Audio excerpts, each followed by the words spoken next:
বলতে বলতে উনি রান্নাঘরের দিকে পা বাড়ালেন। নাসিম আর কয়েকজন মহিলা রান্নাঘরে সব গুছিয়ে রাখছেন, বাবুর্চিদের সব বুঝিয়ে দিচ্ছেন। বাবর চৌধুরী নাসিমাকে ডেকে কিছু জরুরি কথা শেষ করে বিভোরের ঘরের দিকে গেলেন। ও তখন সদ্য গোসল সেরে টাওয়াল পরে বসে আছে, ড্রেসিং টেবিলের সামনে দাঁড়িয়ে হেয়ার ড্রায়ার দিয়ে চুল শুকাচ্ছে। বাবর চৌধুরী ঘরে ঢুকে ধমকে উঠলেন। বিভোর চমকে জিজ্ঞাসা করলো, কি হয়েছে? তোর মাথা, তুই কি খালি গায়ে টাওয়াল পরে বিয়ের পিড়িতে বসবি? আমি কি তা বলেছি? ওর হাতে চশমাটা দিয়ে উনি ঠোঁটে হাসি এঁকে বললেন, তুই বরং এভাবে যা, টাওয়াল পরে বিয়েতে বসবি, আমি তোর ফটো তুলে পোস্ট করব, সবাই দেখবে তোর সিক্স প্যাকওয়ালা বডি, মুহূর্তে ভাইরাল বনে যাবি। বল, আইডিয়াটা কেমন? বিভোর চশমাটা পরে নিল। বাবার কথা শুনে ভ্রু কুঁচকে বলল, আইডিয়া মন্দ নয়, তবে তুমি যদি এইভাবে পুত্রের বিয়ে খেতে চাও তাহলে আমিও যেতে রাজি। বাপ ছেলে মিলে ইতিহাস সৃষ্টি করব। অবশ্য আমার বউ লজ্জায় তখন নীল হয়ে যাবে, আর তোমার এই উৎস আইডিয়া ইউজ করে হাজবেন্ড হয়ে আমি ওকে নীলরঙা বউ তো বানাতে পারি না, তাই না?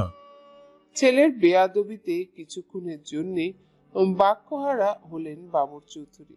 তারপর মুখ কালো করে ঘর থেকে বেরিয়ে যাবার আগে হুঙ্কার দিয়ে বলে উঠলেন, অতি দ্রুত নাতি নাতনির মুখ দেখতে চাই, নইলে চাপকে তোর দাঁত ফেলিয়ে দিব, বাড়ি থেকে বের করে দিব।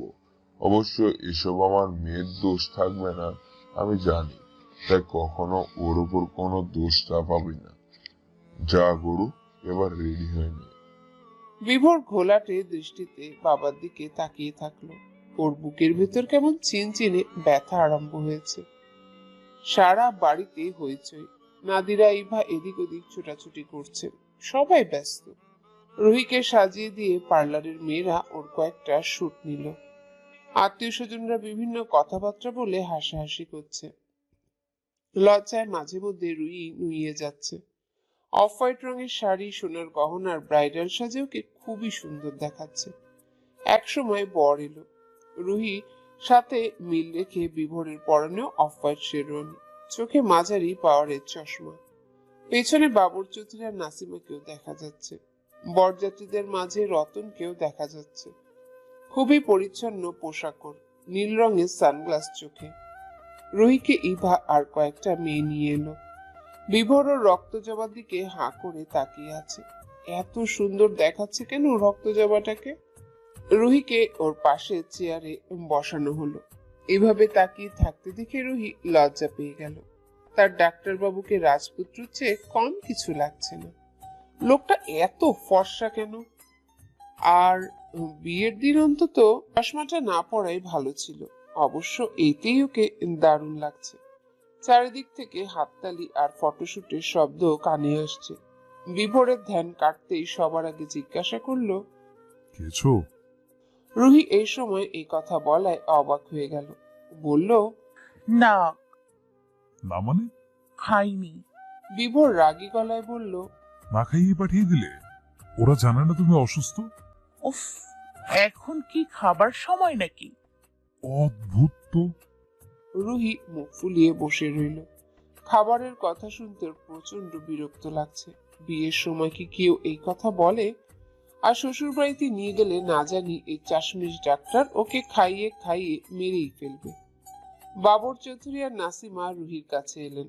হাসি মুখে জিজ্ঞাসা করলেন, ভালো লাগছে তো, নাকি শরীর দুর্বল? না না না, আমি ঠিক আছি। আর কিছুক্ষণ অপেক্ষা করো, বেশি দেরি করব না। ঘরের মেয়ে এবার ঘরেই ফিরে যাবে। বাবর চৌধুরীর কথায় আলতো হাসল রুহি। তারপর রতন, দারোয়ান একে একে সবাই এসে শুভেচ্ছা জানিয়ে গেল। ছবিটা তোলা শেষে সবার খাওয়া দাওয়ার ব্যবস্থা করা হলো। অতঃপর ধীরে সুস্থে খুব ভালোভাবে ওদের বিয়ের কার্য সম্পন্ন হলো। বিভোর সবার মাঝখানে প্রায় চেঁচিয়ে বলে উঠল, আব্বু, এখন আমার একটা বউ আছে, তুমি আর আমাকে এই বিষয়ে আমি জোরাজুরি বা বকাবকি করতে পারবে না।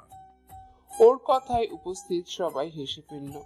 বিদায়ের সময় এক অস্বস্তিকর পরিবেশ সৃষ্টি হলো। সবার মুখী ভার, আপন না হয়েও সবচেয়ে আপন যেন তারা।